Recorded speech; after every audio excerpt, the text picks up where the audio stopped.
Okay, hi everybody, I'm Augie Carton of Carton Brewing, as she just said, and I'm here to talk to you about playing with flavors, primarily playing with the flavors of beer. And I know you're saying, playing with beer, I kind of promised myself I was done with that coming out of college. And I get that, but let me ask you a question. Do you have a favorite steak when you're out in a restaurant? Do you have a different favorite steak when you're cooking at home? How many lettuces have you learned the names of since you made yourself that promise? How has your coffee order changed in the last 5 years, or even just since you met the Rook people this morning? Right? Do you have a saute oil in your house and a salad oil in your house? These are all kind of games you play that make your experience of life and food better. I'm just saying beer is part of that, and you should consider it as such. So right now, a lot of people are talking about beer. People are saying, industrialization and 2 companies destroying the world, and they're talking about things like artisanal beer making and local craft. To you and me, what this chart means is there's a lot more people making beer right now. There's literally 1,000 people in the last 10 years making 10 or 15 flavors each. There's a lot of things you can be trying, and if we can consider beer cuisine rather than something different, it can make your entire time at the table better. Because pretty simply, beer is just cuisine. That's all it is. It's one of the things that you can put with the other flavors at your meal and experience them. So let's talk about it as cuisine. There's 4 kind of magic things that comprise beer. You've got water, malt, yeast, and hops. Anything beyond these 4, if they're in a beer, are there to taste like they are. So chocolate's there to taste like chocolate. These are the 4 things that work together to make what's possible. Starting with water, think of water as water, because that's what it is. It's 98% of what beer is when you're drinking it. You want to start with good water. You want to be good water. Brewers can filter it or salt it or do things to make it work, but it should start as something that you want to taste. If you want to play a flavors trick, play a game while you're out, when you're traveling and you check into a hotel, notice when you take a shower if it's hard to get the soap to soap up. If it is, you're in a hard water area, focus on more amber-colored beers with more hops. If it's real easy to get it to soap up but hard to wash it off, drink yellow, crisp beers because soft water works better for those. Next up, let's talk about malt. Consider malt as kind of the main ingredient, your protein, right? Your chicken or steak or tofu or whatever you like to base a dish around. Malts kind of play that same band, right? There's yellow beers, brown beers, black beers, shades of red and orange, just like with the foods. You can take a chicken dish and make it a very light dish. You can take a chicken dish and make it a very rich dish. A lot of room there. But you're never going to make a chicken dish as rich as a steak dish. Same kind of things for malts. You can make a very light brown beer. You can make a very heavy brown beer. You're never going to make a beer as heavy as a stout, but that doesn't matter. Within that confine, don't get stuck thinking it has to taste this way. There's a lot of room. So next up, yeast. Let's talk about, think about the spice, the regional imprint on your dish. If we take our chicken and we put cumin, coriander, and cayenne on it, we're in the American Southwest. If we put cumin, coriander, and fenugreek on it, we're in India, right? Yeasts are that kind of thing. They're born of places. There are yeast people use from Belgium. There are yeast people use from Germany, and that's how it goes. They cooperate and they give that regional stamp to what the flavor of the beer will be. If you use a Belgian yeast, even if you use entirely other American things, it's going to have a Belgian flavor.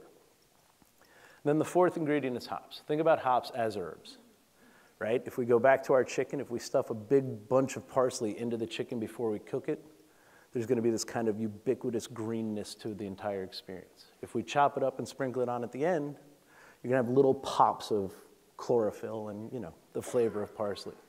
Hops work the same way. If you put them in at the beginning of a beer, they're going to be through the whole thing, kind of a greenness and some bitterness. And if you do what's called dry hopping, sprinkling them on at the end, they become these big, pretty aromatics, right? So now we got the basic rules for the game and some ideas when we're out playing. Let's practice. At Carton, we make a bunch of crazy beers. We make a green apple wasabi, a lemongrass, clam and salt beer, a peanut, chocolate, and raisin beer. But we also make a beer that we just want to go with food because we think that's important, right? It's Wednesday night, you don't know what you're cooking, but you know you want a beer. You don't really want to think about the beer, so what can we do with these 4 things to make that work? Starting with water. This is the Henry Hudson Springs in Atlantic Highlands, which is where we are. The water around here, very iron-rich water table. It's kind of salty. Salt goes with every food you've ever had, so we decided to kind of leave that hole and let it be what it's going to be. And that's what we did, right? So in the malt world, we knew we wanted it to be a brown beer because that's kind of in the middle of the spectrum of what beer can be. But we didn't want to fall into the pits of if it was too sweet, it wouldn't play with certain things like soy sauce. Soy sauce pulls sweetness out of food. If it was too dry, it wouldn't play well with acidic things like goat cheese. So our thought was bread, right? Bread is made out of much the same things as beer. There's commonality there. So we looked to make this beer taste like bread crust. For the yeast, we liked what the bread crust and the salty water were doing, so we didn't really want to get in the way. We chose a German yeast called Kolsch, which does a very good job of stitching these flavors together without being too representative. So think of saffron in a rice pilaf. There's something connecting the nuttiness of the rice to the sweetness of the onions, but it's not really screaming that it's saffron in that case. For the hops, we chose a French hop called Aramis. Aramis to us smells like lemon, white pepper, and herbe de Provence. Keep in mind, we're trying to make a food beer. Those are all food smells, right? So we put a little in the beginning and a little at the end. So there's a little bitterness to offset the malts, and then there's a little herby profile to play. Now later on, when this is over and we're at the reception, I've brought this beer along and you can taste it. It's okay with me if you hate it, and it's okay with me if you love it. But play the game when you taste it. Say, he says it tastes like bread crust. Do I see that? Say I'm nuts, that's fine. But if it works, you know what I mean? You can go out there and you can play your game, right? You can be somebody, think about it as any level of sport. You can be a fan who walks into a bar and says, last time I was out, I had a Belgian beer. I liked it. Do you have a Belgian beer I can try? And that's some level of this game. You can be a little more geeky and know that the telltale aroma of a Belgian beer is this banana thing. You can be super geeky and know that if you ferment warm with that yeast, it smells so much like bananas. It smells like the circus peanuts you used to eat when you were a kid.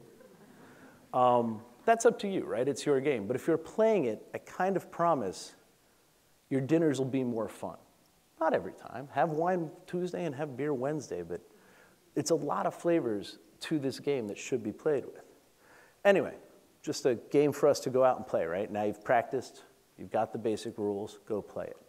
Starting with a couple beers I think you should try. Styles, if you can find these, do these. First one's Pilsner. It's made by Ramstein in upper North New Jersey.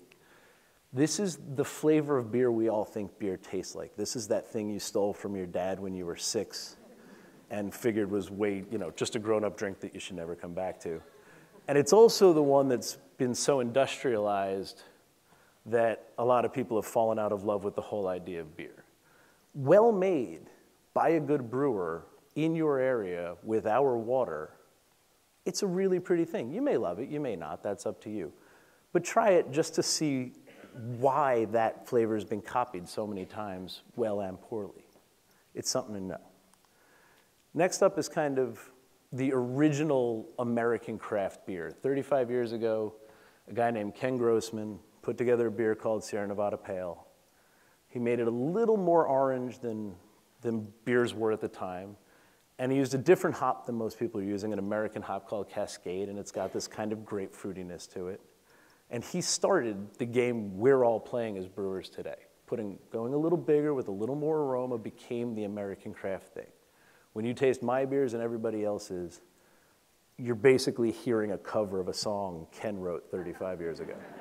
You know what I mean? This is his thing. And it's a beautiful beer, and it's still available. Next up, double IPA. This is kind of what becomes of that. This is the beer of the moment. Double IPAs are super rich, super big warm alcohol feeling, and a lot of hops. Mike Caton makes one in Ocean, New Jersey that is fantastic. There's so many hops in this thing, when you smell it, you can hear them. It's all hops. And it's pretty, so taste it. If you love it, we can stop playing the game. You can walk anywhere you go for the rest of your life and say, I'm a hophead, and your meal is going to be better. They're gonna know what you want. In the world of stouts, I went with one from Flying Fish on the west side of New Jersey. This one's out right now. It's called Exit 1, named after the turnpike exits. Stouts are pretty amazing. You can go from that roasted apple, steel knife, coffee flavor of Guinness, I'm sure everybody's tried at least once, all the way up to these big, thick, inky, black beers that have been aged in bourbon barrels for 2 years. And you should really just pour 4 ounces and sip that over 4 hours and really contemplate. This one's, this one's here because it's kind of dead center of that world. It's pretty, it's about 6% alcohol, it's got a good mouthfeel, it's rich, but it's not too rich, there's chocolatiness to it. The hops are there to make it a little taut, give it a little line so it doesn't get too nuts. And it's just a great entry point. If you taste this one, play the game and think about what it is, you can go left or right from there very far. Last up, we chose a sour beer. Sour beers are about as geeky as you can get. They're the most fun you can have. These beers are fermented with the same bacteria that turn cabbage into sauerkraut, turn cucumbers into pickles, turn pork into salami, and turn milk into cheese. There's a funkiness to them.